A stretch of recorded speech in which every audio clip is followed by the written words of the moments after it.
Fox News, media ternama Amerika Serikat, menyebutkan Donald Trump, calon presiden dari Partai Republik, sebagai pemenang Pilpres tahun 2024 ini. Dalam perhitungan Fox News menyebut Trump telah meraup 277 suara elektoral, melampaui ambang batas yang dibutuhkan untuk memenangi Pilpres. Dalam laporannya, Fox News menyebut Trump akan menjadi presiden pertama yang menjabat 2 periode secara tidak berturut-turut sejak Grover Cleveland tahun 1982 silam dan merupakan presiden kedua dalam sejarah. Dari hasil perhitungan Fox News menyebut Trump telah meraup 277 suara elektoral, sedangkan Harris hanya meraup 226 suara elektoral. Data proyeksi tersebut didapatkan Fox News telah menetapkan Trump memenangi negara bagian Pennsylvania yang memiliki 19 suara elektoral dan merupakan salah satu negara bagian yang menjadi medan perebutan suara atau battleground states dan krusial bagi Pilpres Amerika Serikat. Proyeksi sejumlah media terkemuka Amerika Serikat lainnya seperti CNN dan Associated Press hanya menyebut Trump unggul atas Harris di Pennsylvania, namun belum menetapkan dari Donald Trump. Hingga saat ini belum ada tanggapan dari kubu Trump terkait hasil proyeksi Fox News. Dari kubu Kamala Harris dan Partai Demokrat juga belum berkomentar.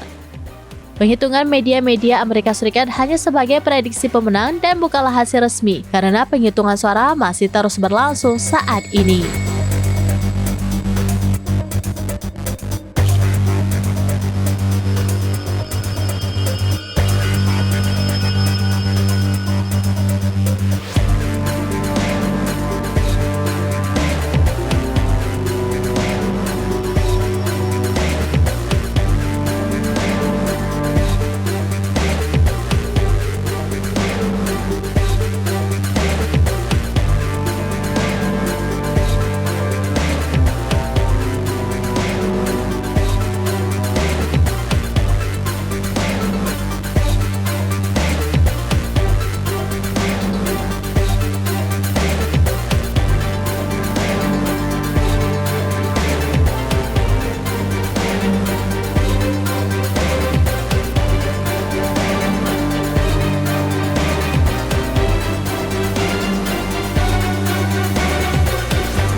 Download Tribun X sekarang, menghadirkan lokal menjadi Indonesia.